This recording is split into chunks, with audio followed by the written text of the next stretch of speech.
के घर शिमला गई थी। पिंकी, अरे तुम यहाँ हो? तुम बाहर कब आई? और ये है मेरे मामा। दरअसल ये घर मामा ने हाल ही में खरीदा था, तो उन्होंने मुझे गर्मी की छुट्टियों में अपने पास बुला लिया।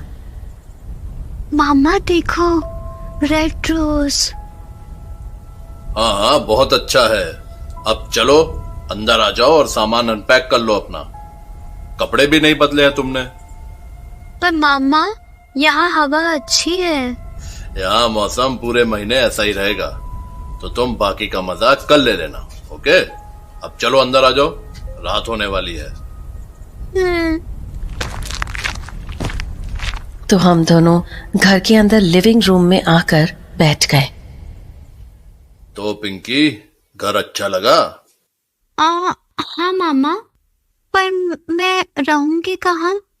अरे इतने सारे कमरे हैं, किसी में भी रुक जाओ। पर कमरे का सामान? अरे सामान तो यूं हट जाएगा। तुम बताओ तो, कौन सा कमरा चाहिए? बालकनी वाला। बालकनी वाला? ठीक है फिर, बस अभी आधे घंटे में हो जाएगा। तो मामा ने कुछ ही देर में मेरा कमरा रेडी कर दिया। कमरे में घुसते ही मैंने अपने बैग को साइड में रखा और बालकनी में चली गई। वाओ। कुछ देर बालकनी में खड़े रहने के बाद मैं वापस अपने कमरे में आ गई और अपने फोन पर गेम खेलने लगी। हाँ? दरवाजे के अचानक बंद होने से मैं चौंक गई थी, पर फिर मैंने सोचा शायद हवा से बंद हो गया होगा, तो मैं वापस अपने फोन पर गेम खेलने लगी। हाँ?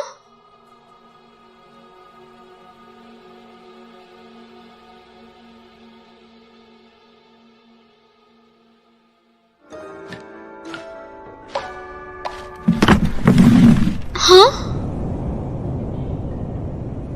मैंने फिर एक आवाज सुनी, पर समझ नहीं पाई कि किसकी थी। तभी मेरी नजर स्टूल पर गई। उस रात मैंने उस बात पर ज्यादा ध्यान नहीं दिया और उसे अपना वहम मानकर नजरअंदाज कर दिया।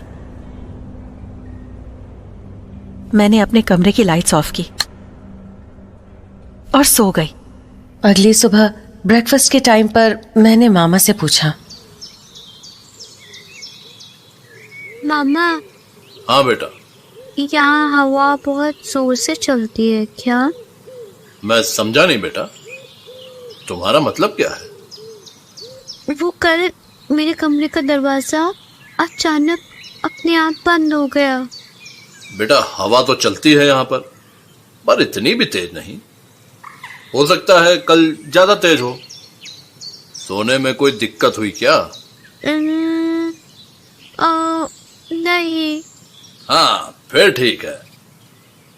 मामा से बात करने के बाद मुझे भी लगा कि पिछली रात जो भी हुआ वो तेज हवा के कारण हुआ होगा। अगली रात वैसा कुछ नहीं हुआ, तो मैं बड़े आराम से सो गई। पर लगभग रात के 2 बजे मेरी नींद खुली।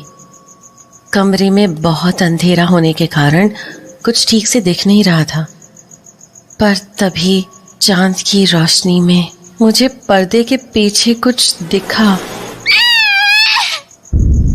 कौन है? हाँ? कौन? कहाँ?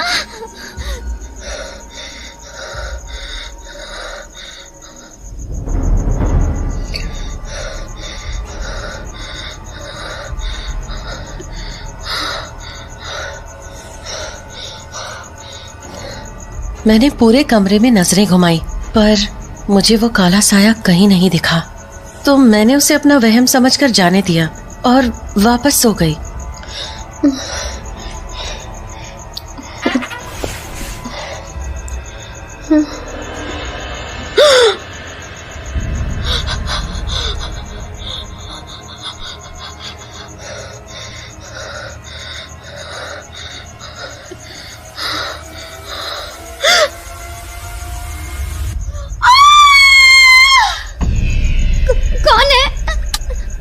कौन है?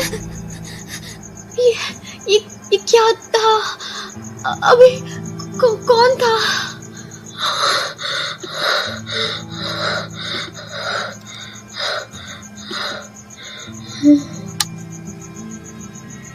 उस रात मैं करवट बदल कर सो गई, पर फिर मैं रात भर यही सोचती रही कि मेरे पीछे जो पर्दा है उसके पीछे कोई छुपा तो नहीं है।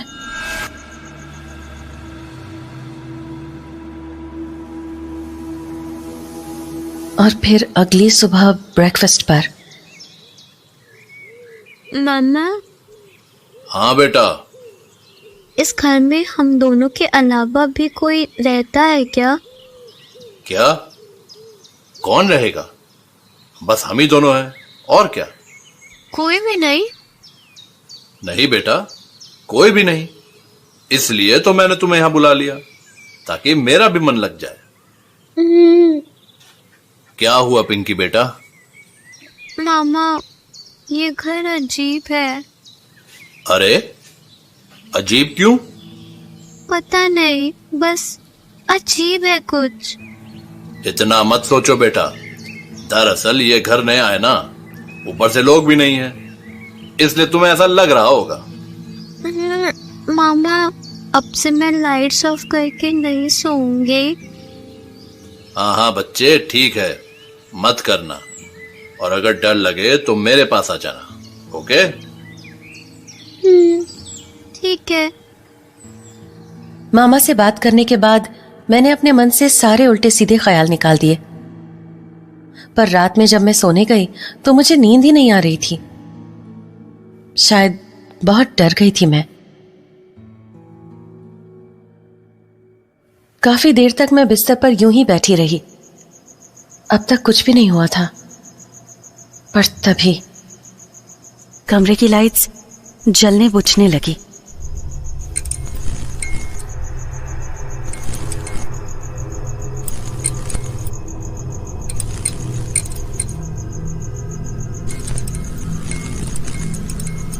और फिर लाइट एकदम से बंद हो गई।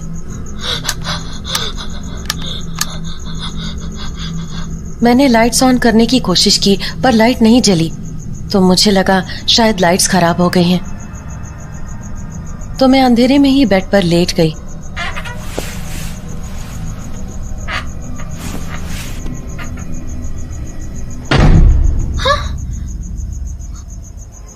ये दरवाजा कैसे बंद हो गया?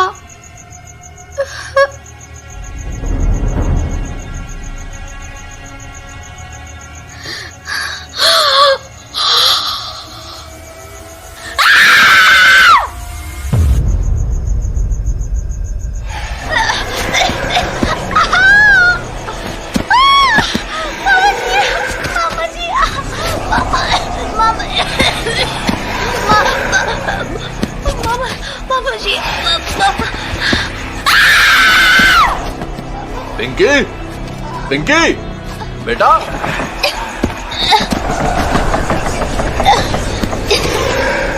मामा, पिंकी बेटा, क्या हुआ?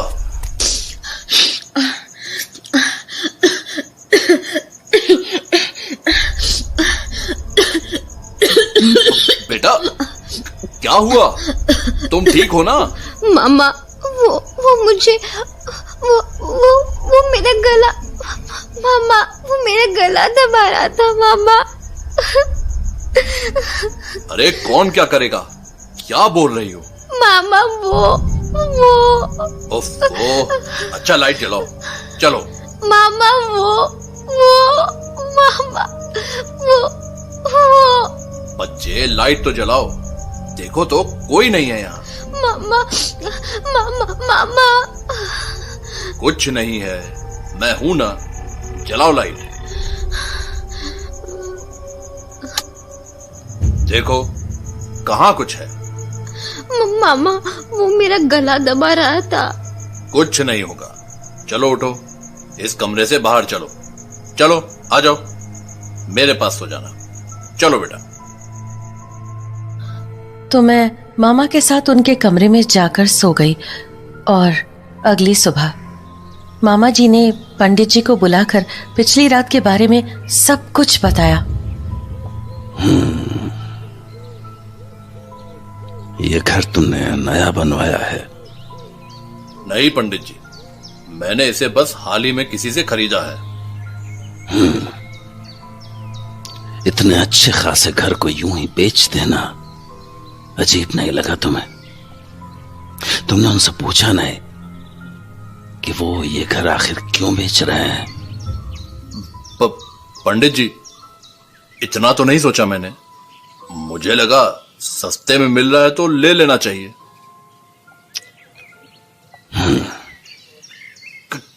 क्यों पंडित जी, कोई गड़बड़ है क्या इस घर में? कल रात जो कुछ भी पिंकी बिटिया के साथ हुआ वो बहुत भयानक था। अगर तुम दरवाजा तोड़कर उस कमरे में प्रवेश नहीं करते तो पिंकी बिटिया की जान भी जा सकते थे। क्या पंडित जी, ये आप? ये सत्य है। दरअसल ये घर शापित है। इस घर में जो लोग पहले रहते थे उनकी बेटी ने किसी वजह से इस घर में आत्महत्या कर ली थी। पर पंडित जी, मैं तो इस घर में काफी महीनों से रह रहा हूं, पर मेरे साथ तो कभी ऐसा कुछ नहीं हुआ। तो फिर पिंकी के साथ ही क्यों? मेरे ख्याल से वो कमरा ही वो जगह होगी जहां उस लड़की ने आत्महत्या की होगी,